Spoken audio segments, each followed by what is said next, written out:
में जो पॉलिटी का क्लास लिए थे उसमें एकदम लास्ट में पॉलिटी का कितना दिन हम क्लास लिए? 2 दिन। 2 दिन में और करंट अफेयर तो अच्छा खासा आ गया था। तो अब एक और आप लोग का मई में होगा, उसके लिए रेडी रहना है। जो लोग का पीटी हो गया वो लोग के लिए मेंस के लिए रेडी रहना है। आप लोग का तो इधर वर्ल्ड हिस्ट्री भी तो खत्म ही हो गया। कहाँ तक बता दिए वर्ल्ड हिस्ट्री में ना? पता प्रथम विश्व युद्ध,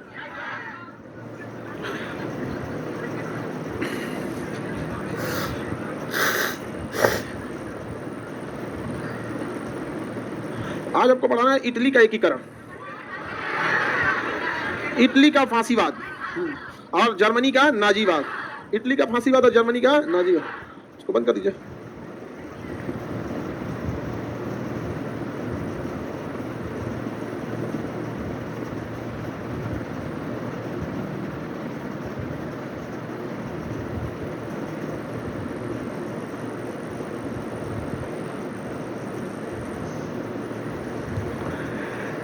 देखिए फांसीवाद को हम लोग समझते हैं। फांसीवाद जो आया था इटली में हुआ था, नाजीवाद कहाँ हुआ था? जर्मनी। वर्ल्ड हिस्ट्री से क्वेश्चन जो होते हैं ना कम आते हैं, इसलिए हम लोग उसके मेन जो की पॉइंट है ना उसी को आदमी बताता है। अदरवाइज में अगर लगेगा आदमी वर्ल्ड हिस्ट्री में चलने तो वर्ल्ड हिस्ट्री अब खत्म ही ना हो, तो मेन हिस्ट्री से बड़ा हो जाए। लेकिन जितना क्वेश्चन आता है उतना ही आदमी को ध्यान से रखना चाहिए। इटली ये रहा, पुनर्जागरण कहाँ से हुआ? इटली से। इटली खाया था धोखा बढ़िया से प्रथम विश्व युद्ध में, क्योंकि ये था मित्र राष्ट्रों के साथ। युद्ध के बाद मित्र राष्ट्रों, ये था धुरी राष्ट्र, लेकिन पैसा देके मित्र राष्ट्रों ने मिला लिया। पैसा देके मित्र राष्ट्रों ने क्या कर लिया?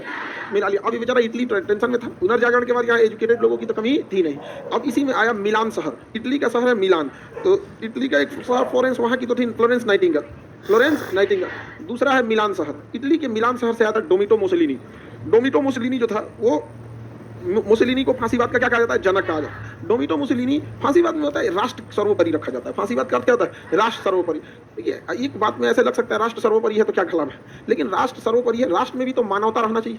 मानवता को मार के यदि राष्ट्र को आप आगे कर दीजिएगा तो उस राष्ट्र का क्या भविष्य है? अगर बहुत ही आगे हथियार के दम पर किसी देश के पास बहुत सारा हथियार हो जाए, अब जैसे भारत है, राष्ट्र सर्वोपरि के चक्कर में अपने अड़ोस पड़ोस के जितने छोटे देश हैं उसको सताने लगे, मार के रद्द कर दे, तो राष्ट्र सर्वोपरि हो ही जाएगा। लेकिन क्या वो राष्ट्र एक अच्छा नजर से देखा जाएगा? तो इसका मुख्य उद्देश्य था फांसीवाद का राष्ट्र सर्वोपरि। और ये लोग ना जाति की उच्चता में विश्वास रखते थे। जैसे भारत में भी ना कई लोगों को देखिएगा ना कि उन लोगों को लगता है कि मतलब ऊंचे जात वाला ही कोई काम कर सकता है। देखिए दो चीजें हमेशा याद रखिएगा, गरीबी और अशिक्षितता जिस समाज में गया वो चाहे जिस जाति का हो, जिस मजहब में हो, पूरा स्टैंडर्ड गिरा देगा।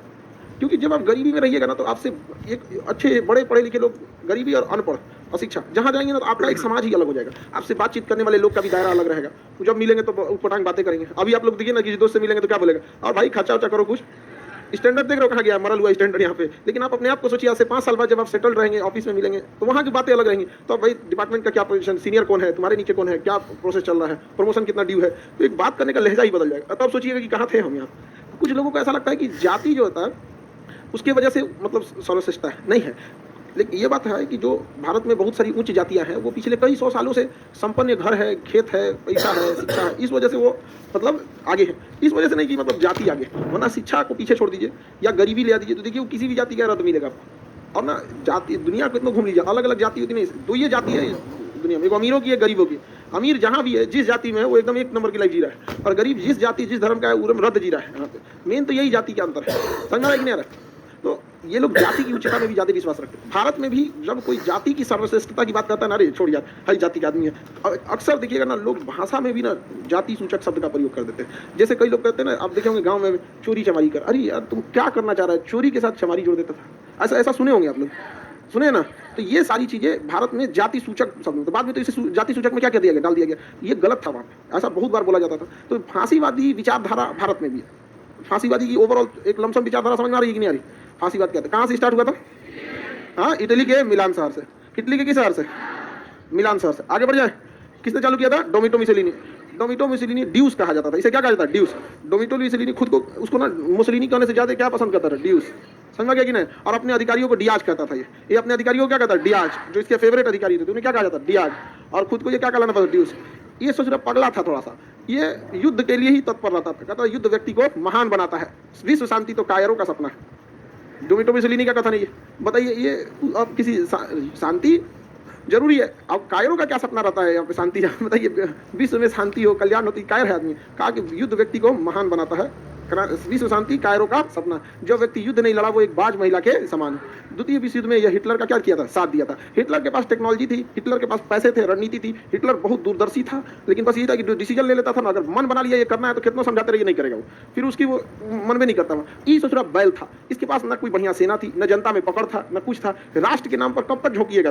राष्ट्र की जब बात आती है तो राष्ट्र की बात पे सब एक हो जाते हैं, समझ में कि नहीं आ गया? लेकिन कब तक लेके चलिएगा? द्वितीय विश्व युद्ध जब हारने लगा तो ये भागने लगा इटली से। 1945 में इसी की जनता ने इसे पकड़ लिया, कहाँ कहाँ भागते हो, आओ फांसीवाद का जनक हो, तुम्ही को फांसी चढ़ा देते हैं। तो फांसीवाद का जनक था, इसी को क्या कर दिया, इसी की जनता ने क्या कर दिया, फांसी चढ़ा। तो इस तरह से इटली में डोमिटो मुसोलिनी का भी अंत हुआ, इटली में फांसीवाद का भी अंत हुआ, और इटली में द्वितीय विश्व युद्ध का भी अंत हो गया। समझ में आ रहा है कि नहीं आ रहा है? किसी को कोई दिक्कत नहीं? फांसीवाद के जनक डोमिटो मुसोलिनी, इटली के किस शहर से? इटली के मिलान शहर से। आगे बढ़ जाए ना, चलिए अब दूसरा देखते हैं इसी के ऊपर, जर्मनी। जर्मनी में नाजीवाद, जर्मनी में नाजीवाद, इसमें तो किसी को दिक्कत नहीं है फांसीवाद से। भारत में फांसीवाद है कि नहीं? बहुत ज़्यादा फांसीवाद है। फांसीवादियों को कुछ भी बोलिएगा ना सीधे राष्ट्र पे लेके चले जाएंगे, उसको कुछ बोलिएगा ना तो कहेगा देश का अपमान है। समझ में आ गया कि नहीं आ गया? उसको कहिएगा कि गड़बड़ कर रहे हो तो देश पे आरोप लगा रहा है। अरे सोच रहा तुम पर्सनल आदमी है, 140 करोड़ जैसे लोग है वैसे तुम भी है, देश कैसे हो गया? तुम्हें तो देश चल रहा है। ये लोग की खासियत होती है फांसीवादी विचारधारा, राष्ट्र को सबसे आगे फेंक देंगे। हमारा साथ दो वरना राष्ट्र के लिए साथ देना हो गया, हमारे लिए खड़े हो मतलब राष्ट्र के लिए खड़े हो। ये इस तरह से फांसीवादी विचारधारा वाले आते हैं। आगे बढ़ जाए, इटली में फांसीवाद की शुरुआत कहाँ से हुई थी? प्रथम विश्व युद्ध में, जो प्रथम विश्व युद्ध हुआ था उसमें इटली किसकी ओर से था? और द्वितीय विश्व युद्ध में धुरी राष्ट्र के दिया था। 28 अप्रैल 1945 को मुसोलिनी को कैद करके फांसी दे दिया गया। इस प्रकार इटली से किसका अंत हो गया? फांसीवाद का अंत हो गया। दूसरा है जर्मनी का नाजीवाद, जर्मनी का नाजी हिटलर, उसका इसे चिंता ना स्वास्तिक वाला, अरे क्या बन गया जी हिटलर, स्वास्तिक नहीं ऐसे लगा था तिरछा। हिटली का उसका क्या था सिंबल था, यहाँ लगाया रहता था उसका, ये हिटलर का। तो जर्मनी, नाजीवाद कहाँ से चालू हुआ? जर्मनी। एक्चुअली नाजीवाद की शुरुआत तो हो गई थी प्रथम विश्व जैसे खत्म हुई, उसके 1919 में हुआ वर्साई की संधि। और यह वर्साई की संधि में इतनी गलत शर्तों को रखा गया कि जर्मनी युद्ध के लिए मजबूर हो गया। जर्मनी युद्ध के लिए क्या हो गया? मजबूर हो गया। किसी को दिक्कत? युद्ध के लिए मजबूर हो गया। तो जर्मनी को चाहिए था एक ऐसा नेता जो पूरी दुनिया से जर्मनी के लिए लड़ सके। जर्मनी में उभर के आया एडोल्फ हिटलर। कौन आया? Adolf Hitler. हिटलर एक छोटा सा सिपाही था, लेकिन उस सेना को में अंदर देखता था कि जो सेना के उच्च अधिकारी हैं वो अभी भी फ्रांस और इंग्लैंड के अत्यधिक दबाव के अंदर में है, इसलिए हिटलर विद्रोह करना चाहता था। तो वहाँ पे जर्मनी में शासन था म्यूनिक्स का। किस वंश का? म्यूनिक्स वंश। तो म्यूनिक्स वंश का शासन था। ये चाहता था म्यूनिक्स की सत्ता को उखाड़ के और वहाँ पे क्या करे, खुद बैठ जाए। म्यूनिक्स की किसकी सत्ता उखाड़ना चाहता? म्यूनिक्स। वर्साई की संधि में किसका अपमान हुआ था? वर्साई की संधि कब हुई थी? 1919। वर्साई की संधि पढ़ा दी है ना जी? वर्साई की संधि नहीं पढ़ा है? वो बबनी का नाम नहीं पढ़ा है। कितने लोग कहते हैं वर्साई की संधि पढ़ा दी है? तो तुम क्या कह रही थी नहीं पढ़ा है? बौकी नहीं पढ़ा है? देखो अभी वो बौकी करिए नहीं पढ़ा है। गजब बकलोल है। हम बता दिए थे जब वर्साई की संधि उस दिन कंप्लीट, कहां ध्यान था आपका?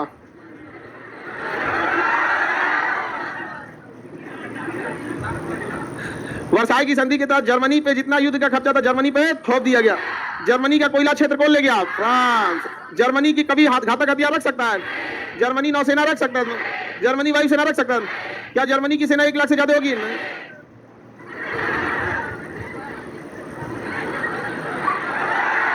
अच्छा, वो अभी भी कंफ्यूजन में कि नहीं पढ़ाए थे। गजब। लेकिन जब किसी वक्त मूड बना दी सबने कि अगर हमको कहना है कि नहीं पढ़ाए थे तो कहेगी अभी प्रथम विश्व युद्ध कहाँ खत्म हुआ? ऐसा क्या होती है सोचिए। खैर लड़का लोग में तो कोई दिक्कत ही नहीं। सुबह सुबह उठ के भगवान का नाम लीजिए, थोड़ा सा लड़कों की तारीफ कीजिए।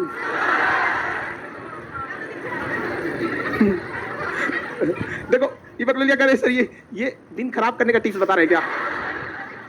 नहीं अब एक बार दिमाग लगाओ। थोड़ा सा लड़का को तारीफ कर लो, एकदम बेचारे सबका किडनी उडनी सुलग जाता है। आगे देखते हैं। पढ़ा दिए थे बाबू ने वर्साई की संधि, फांसीवाद। तो वर्साई की संधि में ही से हिटलर जो था एकदम भड़क गया था। यहाँ पे कहा बदला लेना जरूरी है। म्यूनिक शासक जो थे, म्यूनिक शासक वर्साई की संधि को मानने लगे कि ये सही है। 1923 में इसने म्यूनिक शासक की सत्ता को उखाड़ने की कोशिश की। ये सेना के एक छोटा सा अधिकारी था, इसने सोचा म्यूनिक्स की सत्ता को क्या करे, हटा दे, बड़े बड़े अधिकारियों को मिला ले और प्रधानमंत्री को मरवा देते हैं, काम खत्म हो जाता है। लेकिन पकड़ा गया कौन? हिटलर। बेचारा पकड़ा गया।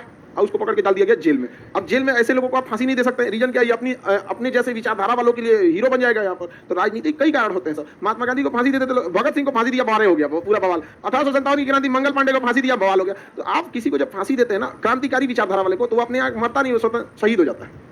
समझा कि नहीं गया? तो इसको फांसी भी नहीं दिया जा सकता था, वरना बवाले कर देता, इसको सजा सुनाया गया था। तो उसी में लिखा था इसने आत्मकथा मेरा संघर्ष, मीन कैंप। जर्मन भाषा में मेरा संघर्ष को क्या कहते हैं? Mean camp. क्या कहेंगे? मीन कैंप के नाम से जाना जाता है। किसी को कोई दिक्कत? हिटलर ने लेकिन म्यूनिख की सत्ता को नहीं उखाड़ पाया। फिर ये आया 1928 में। कब आया था? 1928। 1928 में ये एंट्री मारा राजनीति में। इसमें ना पहले लिख दिया 1982 लिख दिया, कोई बात नहीं, आप सुधार लेंगे। 1928 में दोबारा एंट्री कब मारा? 1928। इस बार पूरी तैयारी के साथ आया था। वाम हिंडनबर्ग राष्ट्रपति थे, उनको हटा के खुद सत्ता में बैठा और सुरक्षा परिषद का अध्यक्ष बन गया। जर्मनी के संविधान को वीमर संविधान कहते हैं। ये जर्मनी के एकीकरण में पढ़ा दिया है। वीमर संविधान में स्पष्ट लिखा गया है कि जब कभी इमरजेंसी की शक्तियां आई तो सारी शक्तियां शासक के पास आएंगी। तो ये सबसे पहले जर्मनी की सत्ता में आता है, वाम हिंडनबर्ग को साइड लगाता है। वाम हिंडनबर्ग राष्ट्रपति थे, उनको साइड करा दिया, उसके बाद से इमरजेंसी लगा देता है। आपको ही पता है राष्ट्रीय आपात और राजकीय आपात कहां से लाया गया? जर्मनी से। और जर्मनी में ये लगाता है इमरजेंसी। इमरजेंसी में सारी शक्तियां किसके पास आती हैं? प्रधानमंत्री के पास में। किसके पास में? प्रधानमंत्री का। इसने सारा चीज संशोधन करके रख देता है कि सब कुछ किसके पास आ जाएगा? प्रधानमंत्री के। और खुद बन गया था हिटलर। और हिटलर ने यहां से चालू किया नाजीवाद। पूरी संविधान किसके हाथ में आ गया? हिटलर। और हिटलर को पता था कि पूरी जनता के खिलाफ है वर्साई की संधि के, इसलिए हिटलर अपने यहाँ पूरे देश को कहता था कि एक राष्ट्र, एक नेता, एक विचारधारा, पूरे राष्ट्र में एक होनी चाहिए। वर्साई की संधि का विरोध होना चाहिए। म्यूनिख शासकों ने साइन करके आया था, वो खुल के कह नहीं पाते थे, इसको क्या जा रहा था, पूरा कह दिया। और ये केवल विरोध कहा नहीं, वर्साई की संधि की धज्जी उड़ा दिया यहाँ पर। पूरी जनता जब इसके साथ आ गई तो ये हो गया सत्ता में काबिज। अपने हिसाब से मंत्री बनाया, अपने हिसाब से सेनापति बनाया, सब कुछ अपने हाथ में रखा। उसके बाद से आधुनिकरण में आगे बढ़ गया, अपनी सेना का सशक्तिकरण किया, एक्स्ट्रा हथियारों का गोदाम रखना चालू किया। यूरोप वाले चुपचाप देखते रह गए। सेना को 1 लाख से ज्यादा बढ़ा दिया, यूरोप वाले चुपचाप देखते रहे। एयरफोर्स बना दिया जिसका नाम था लुफ्टवाफ। एयरफोर्स का नाम क्या था? लुफ्टवाफ। तो इसके लुफ्टवाफ क्या थे? एयरफोर्स। जर्मनी, इंग्लैंड, फ्रांस चुपचाप देखते रह गए। पनडुब्बी बनाया जिसका नाम था यू बोट्स। क्या नाम था? You boat. यू बोट पानी के नीचे चलते थे सब। जर्मनी और इसकी सेना चुपचाप रहने लगी। टैंक का पूरा फौज खड़ा कर दिया। ब्रिटेन, फ्रांस चुपचाप देखते रह गए। जब पूरी तरह से हथियारों से लैस हो गया कौन? जर्मनी। तो ये अब युद्ध के लिए क्या था? तैयार हुआ था। इसने यहूदियों को टॉर्चर करना चालू किया। ज्यूज बोला जाता है जिसे, ज्यूज, यहूदी या ज्यूज, मरवा देता था ज्यूज लोगों को। यहाँ पे जैसे क्लासरूम है ना, ऐसे ही बड़ा सा हॉल रखा था, इसमें सबको बैठाता था। अब बाहर से गैस छोड़ देता था, जहरीला गैस। जैसे आप ही लोग को बंद करके अब बाहर से क्या छोड़ दिया जाए? जहरीला गैस एकदम। आप लोग भी क्या हो जाएंगे? मर जाएंगे यहाँ पे, ठीक है। वैसे ही पूरे हॉल में भर के क्या करता था? गैस चैम्बर में मर जाते थे लोग। वहां पर यहूदियों को बहुत ज्यादा टॉर्चर किया था, बहुत ज्यादा। यहूदियों को देखना नहीं चाहता था यहूदी को। आइंस्टीन को घेर लिया था, कहा आपको भी टांग देंगे हम यहाँ पे। भाग गया आइंस्टीन, क्या मरवाइए देगा हमको, E = mc², भागो यहाँ से। पकड़ लिया रहता इनको, तो इनका तो व्यवस्था कर दिया रहता है यहाँ पे। कहता आइए आपका जो मास है 60 किलो का, उसको एनर्जी में कन्वर्ट कर देते। E = mc² पे लगा के उनको साफ कर दिया रहता। हिटलर यहूदियों को देखना नहीं चाहता था। और रियलिटी में भी है, अगर विश्व पटल पे देखिएगा तो सबसे ज्यादा अगर सताए गए हैं तो यहूदी। इसलिए अभी वो उनके अंदर से ना यही चीज खत्म हो गया। अब वो सारा गुस्सा उतार देते फिलिस्तीनियों के ऊपर, यहूदी सब में। यहूदी दिमाग के बहुत तेज होते हैं। दुनिया में जो भी आगे गया ना, दिमाग की वजह से गया, जो इन पढ़ाई की वजह से। और यही कारण है ना कि वो फिलिस्तीन को जब मारता है ना इजराइल, तो हमेशा वहाँ के छोटे बच्चों को, जो नेक्स्ट जनरेशन है, उनके दिमाग में नफरत भरता है यहाँ पे इजराइल के प्रति। जब आपके दिमाग में किसी के प्रति घृणा या नफरत बढ़ जाएगी ना, तो फिर आपका दिमाग अच्छा से काम नहीं करेगा। ये दिमाग आपका हमेशा उसी की ओर रहेगा। यहाँ पे किसी से देखिएगा ना, अभी 2-4 दिन में किसी न किसी के प्रति नफरत भरने वाला है। ये बहुत खराब महीना चल रहा है फरवरी। तो अभी आप जिस एज में हैं उस एज में आपको पता चलेगा। जिसको आप खूब बढ़िया से मान रहे थे, दूसरे के मोटरसाइकिल पे घूम रहा है, तो आप 1-8 महीने बहुत क्या रहेंगे? परेशान रहेंगे। यहाँ पर समझ में आ गया कि नहीं आ गया? हम हाँ, black day, Pulwama attack, black day आई। जिन लाल पीला हरा वाला है, सब लाल पीला हरा करेगा। सब थोड़ा देर करेगा सब ब्लैक डे, और उसके बाद करेगा सब लाल पीला। हाँ, सियार खरीद दे रहा था, सियार, टेडी बियर वही खरीदा था। सियार खरीद दे रहा था। लड़की को अपने पैसा से खरीदना रहना, तो ये कौन पैसा जियान करेगा जी बिलार खरीद के? अच्छा खरीद, कितना अच्छा तेजी है। कोई लड़की पैसा नहीं बर्बाद कराएगी लड़कों का। और तुम लोग से अगर कोई कहे, सीधे का हमसे शिकायत करना। लड़की से लड़का को खिलाना रहेगा तो भुजिया पराठा खाओ। तुम लोग भी भुजिया पराठा खिलाना, भुजिया खा लो, पराठा। कोई सब गिफ्ट नहीं देगा। हाँ, सेवई, हाँ, प्लास्टिक में सेवई बांधो, भुजिया पराठा बनाए दिखाओ। अपना थोड़ा सा कोई खर्चा नहीं कराएगी सब लड़की सब इधर से। हाँ, हाँ, खुद अब देखो, कहीं तो लड़का खुद से यार होता है, उसको टेडी देने की क्या जरूरत है?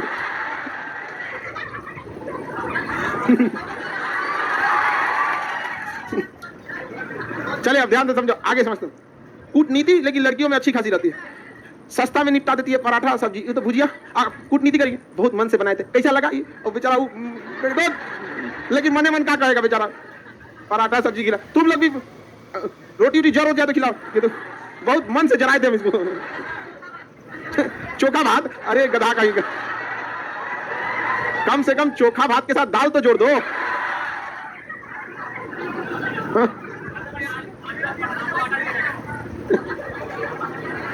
ये सही है टकला, करे तो सब बात की एक बात, आटा दे दिया जाएगा, जब मन तब बना लेना।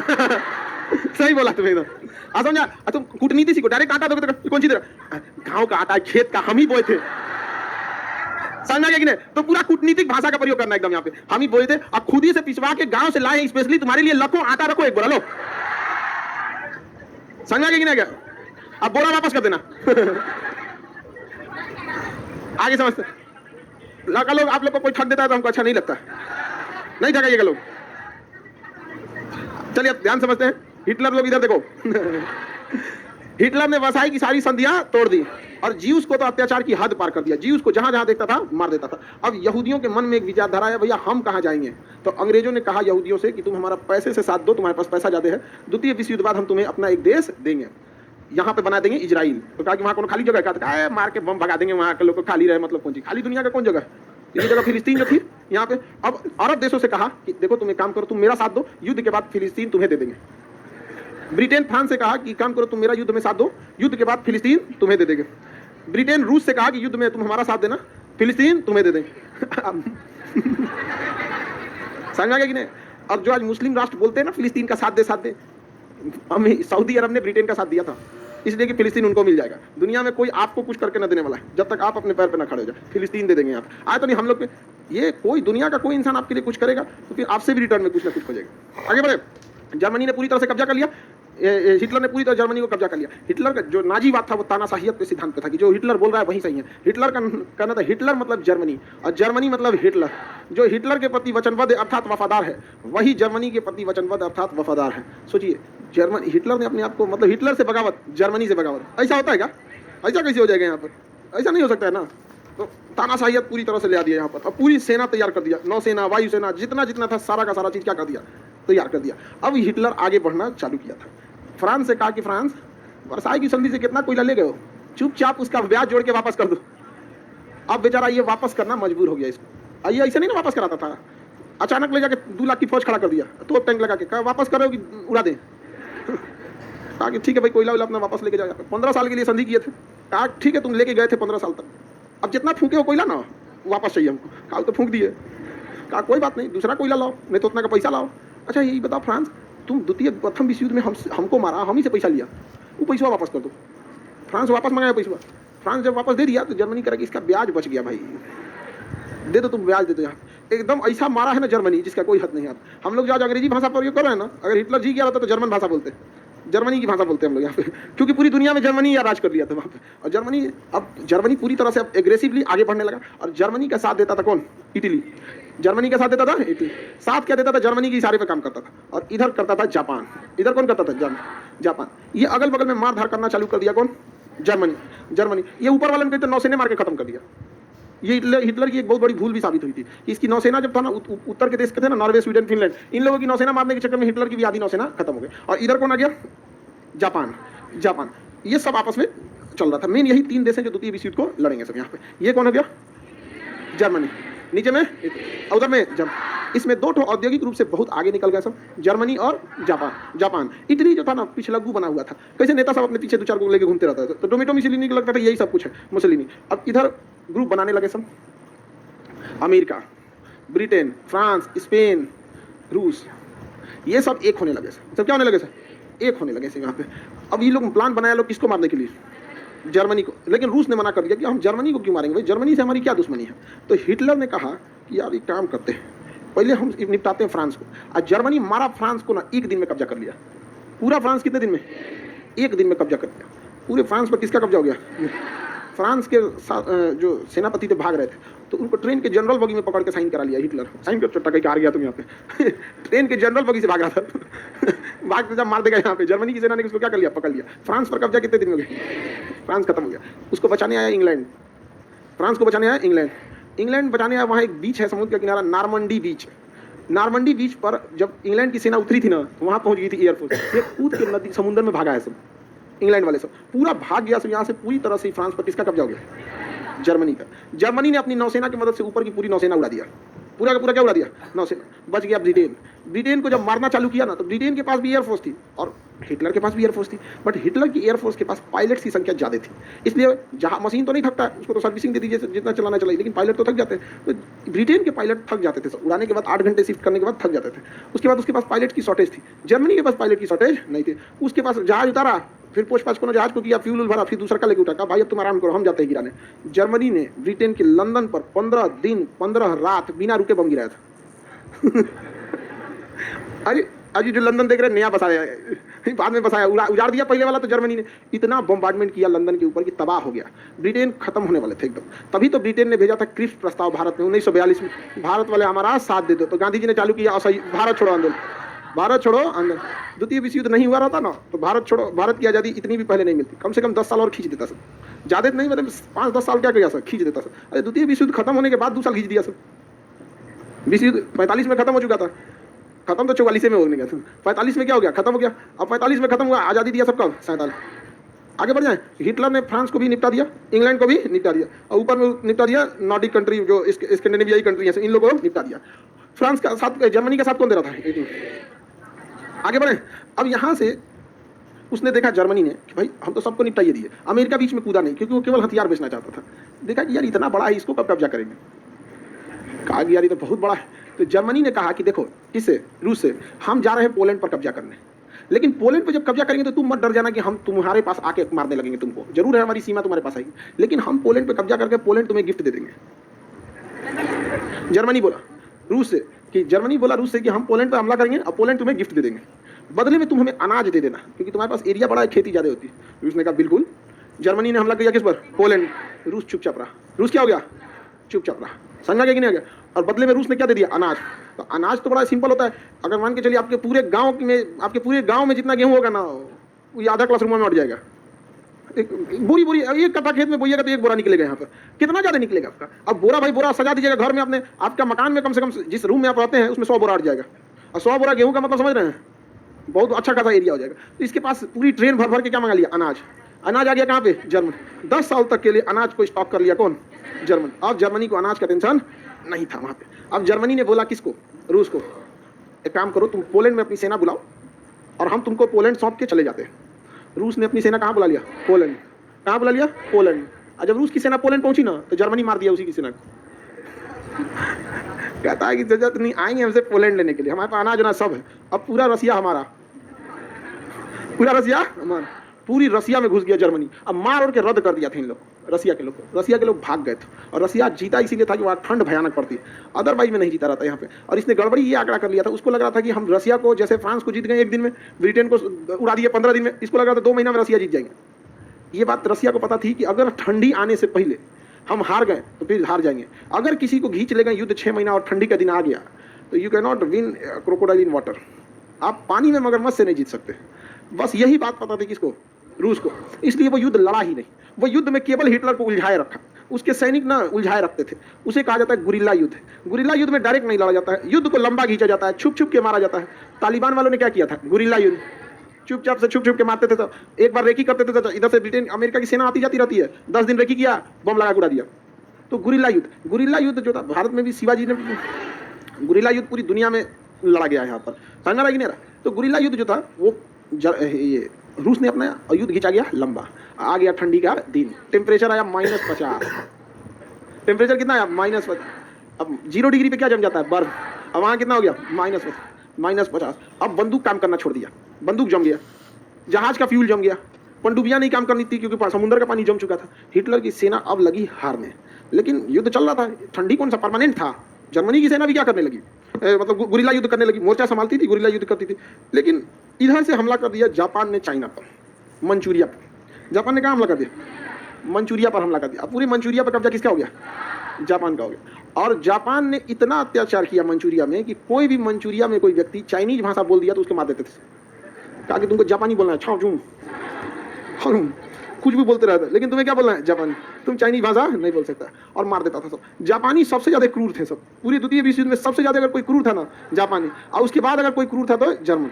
तो इधर से चाइना ने, जापान ने कब्जा कर दिया इस सबको। इसके बाद जापान आ गया आगे, ये पूरा एरिया इंडोनेशिया, इस सबको कब्जा कर लिया। उसके बाद जापान आगे बढ़ के म्यांमार को कब्जा कर लिया, और यहाँ पर अंडमान निकोबार को कब्जा कर लिया। जापान का अगला टारगेट था भारत, कहा कि अब निपटाएंगे इनको। समझ में आ गया? एक्चुअली वो भारत को नहीं मारना चाहता था, ब्रिटेन को मारना चाहता। किसे मारना चाहता? ब्रिटेन को। सुभाष चंद्र बोस किसके पास चले गए? हिटलर के पास। किसके पास? सुभाष चंद्र बोस समझाते थे हिटलर को कि आपको रूस पर हमला नहीं करना चाहिए था, लेकिन हिटलर मानने को तैयार नहीं था। We will win Russia before winter, हम ठंडी से पहले रशिया को जीत लेंगे। सुभाष चंद्र बोस कहेंगे जो सूरत नहीं तो जीत जाएगा, यहाँ पे तो मरेगा, तुम्हें ही बहाने। फिर सुभाष चंद्र बोस कहाँ है? जापान। और जापान में जापानियों को कहा कि आप जो सेना हथियार भारत में भेज रहे हैं ब्रिटेन को मारने के लिए, हम ही को दे दीजिए, हम ही मार देंगे यहाँ पे। तो वो हथियार किसको मिल गया? सुभाष चंद्र बोस। और सेना भी सुभाष चंद्र बोस को। सिंगापुर में ही सुभाष चंद्र बोस ने आजाद हिंद सरकार का गठन कर दिया। अंडमान निकोबार गिफ्ट में मिला तो शहीद एवं स्वराज नाम। म्यांमार के रास्ते मणिपुर में बोला था दिल्ली चलो, इम्फाल में बोला था ना मणिपुर में दिल्ली चलो। तो जापानियों के सहयोग से अब आ गया चाइना। चाइना को युद्ध में मजबूरी में आना पड़ा। युद्ध में मजबूरी में आया, हम क्या कर रहे थे भाई, हमको क्या मार दिया आके मंचूरिया में। अब बहुत मार मारा मंचूरिया में, चाइनीज लोग को तो भगा दिया। चाइना में चल रहा था गृह युद्ध, जैसे अभी गृह युद्ध सीरिया में चल रहा है। चल रहा है कि नहीं चल रहा है? अभी गृह युद्ध अफगानिस्तान में खत्म हुआ है। अफगानिस्तान में खुद की सत्ता के लिए लड़ाई हो रही है, तो गृह युद्ध चल रहा था क्वेमेंटोंग पार्टी और कम्युनिस्ट पार्टी के बीच में। लेकिन ये गृह युद्ध शांत हुआ और सारे चाइनीजों ने डिसाइड किया कि हम लोगों को किसे रोकना है? जापान को। इसलिए चाइना भी चला गया किसके साथ? मित्र राष्ट्रों के साथ। किसके साथ? मित्र। तो चाइना मजबूरी में गया था मित्र राष्ट्र के पास। अब इधर पूरे विश्व युद्ध की बासा सज चुका है, पूरी दुनिया आपस में मार करने लगी है। तो बताइए, नाजीवाद की शुरुआत, नाजीवाद की शुरुआत, फांसीवाद, नाजीवाद का जनक हिटलर, फांसीवाद का जनक मुसोलिनी। मुसोलिनी को क्या कहा जाता था? ड्यूस। और हिटलर को फ्यूहरर। हिटलर को फ्यूहरर, हिटलर का फ्यूहरर, फ्यूहरर क्या कहा था? हिटलर का पूरा नाम एडोल्फ हिटलर। मुसोलिनी का पूरा नाम डोमिटो मुसोलिनी। हिटलर की आत्मकथा मीन कैंप, मीन कैंप, मेरा संघर्ष, मेरा संघर्ष। इसे जेल भेजा गया था। किस जाति का नरसंहार कर दिया था? यहूदी यानी जीव्स का।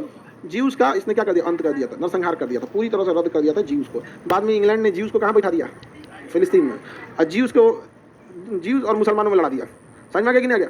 और मुस्लिम जो इंटरनेशनल जो ऑर्गेनाइजेशन ऑफ इस्लामिक कल्चर है ना, OIC, इन लोगों के पास अगले 20 साल का कोई प्लान नहीं। अभी सब कश्मीर में मुद्दा पर अटकल है। जब जाएगा कश्मीर में ये, कश्मीर में वो, छोटा कहेंगे कश्मीर से बाहर निकलो। यहाँ पे जयशंकर साहब के सामने बोल दिया कश्मीर में। जयशंकर साहब कहेंगे तुम लोग पाकिस्तान की भाषा मत बोलो।